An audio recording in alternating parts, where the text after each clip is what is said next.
here with Zach the Herper, Yeah. or Native Nerds. Yeah, on YouTube. On YouTube. Yeah.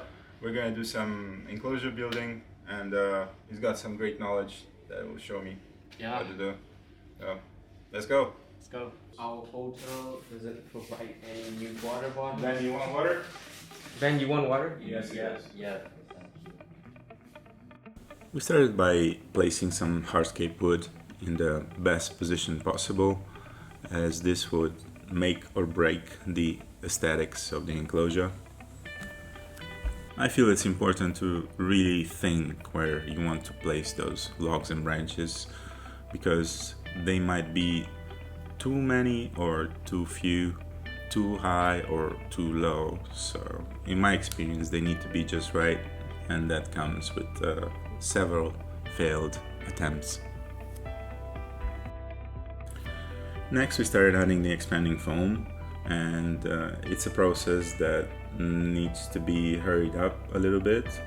Luckily Zach here helped me adding the soil and root bark immediately on the top, because the foam stops being sticky after a few minutes and you need quite some time to cover the whole backdrop.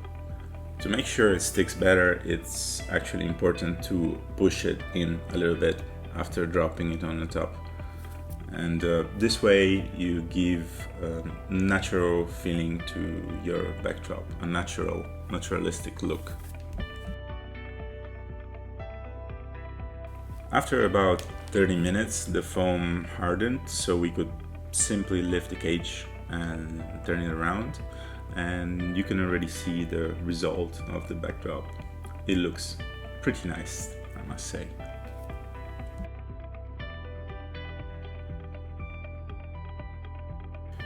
Here Zach clears some of the residues from the backdrop, while I use a cutter to cut off the foam that expanded on the top, so the top of the cage fits easily. Here is the end result of the backdrop. I really like the effect. It looks a bit like a rock and wood mixture, and it's easy to add plants, vines and other things in this background. Next we add some expanding clay balls for the drainage layer.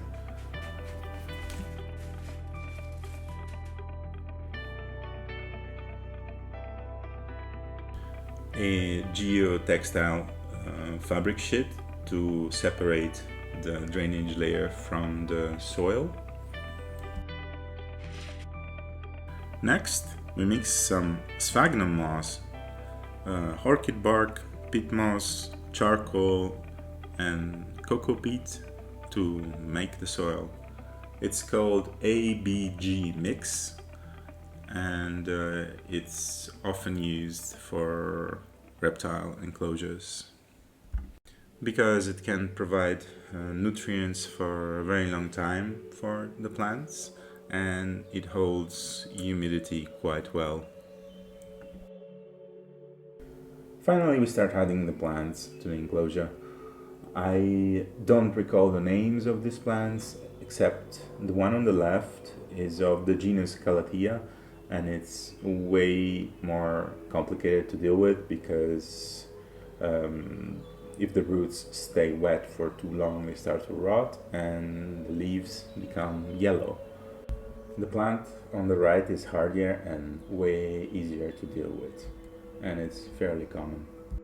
I find it's good to have one or two big plants in the enclosure as a centerpiece, and a few smaller ones around. Good, so what's next? The other plant? Oh, you planted it already? No. What do you think there? Yeah, I think here that would... Let's see, let's put this big one first, because this one we can arrange later. Yes. And I wanted to have a look. One screw. Mm-hmm.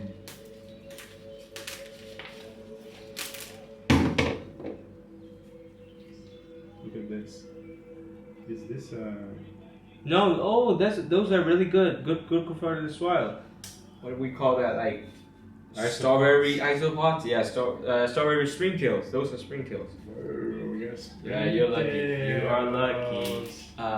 Better remove these balls. So, yeah, these balls really. But they will be in the soil anyway. And remove only that male. You're lucky this time. Those guys will like so many like those little rat guys hopping everywhere, especially under the water bowl. Next, we went on arranging and fixing all the plants in the position we wanted.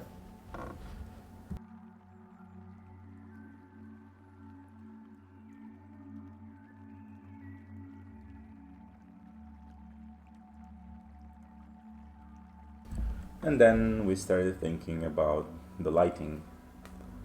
Usually I use some aquarium lamps and some UVB lamps for my snakes, as in Thailand it's pretty hot and they don't need heat lamps at all. Initially we released Storm and Ash, a male, with her in this cage, but she didn't seem to enjoy it very much, as I found her on the floor the next morning, so I moved her to a different cage.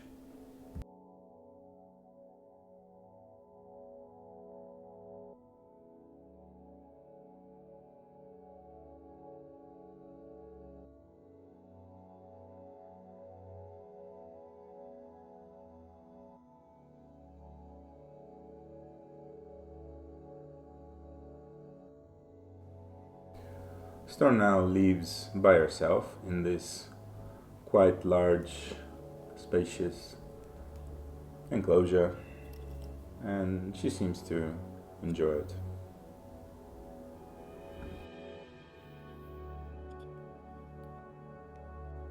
And in the cage we just made, I decided to put Wasabi, my Philippines temple viper, Hickory, my Sulawesi temple viper, and Ash, my male Sulawesi temple viper. Here you can witness the unboxing, so to say. This is how people ship snakes in Thailand, of Yachto, my blue male macros. This is possibly a new species. He didn't really look defensive to me, so I went ahead and picked him up.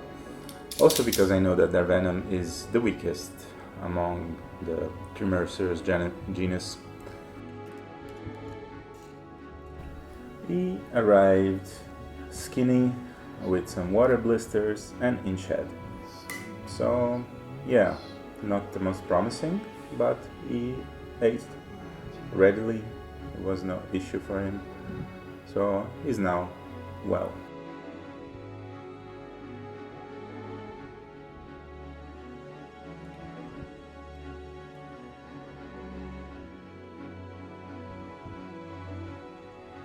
So here's Celestia, Yachto's girlfriend, and this is how she was before I got her.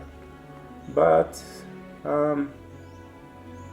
as you will see in a second, I picked her up straight out of the bottle again, and she was fine. She is currently sitting with Yachto in a temporary enclosure.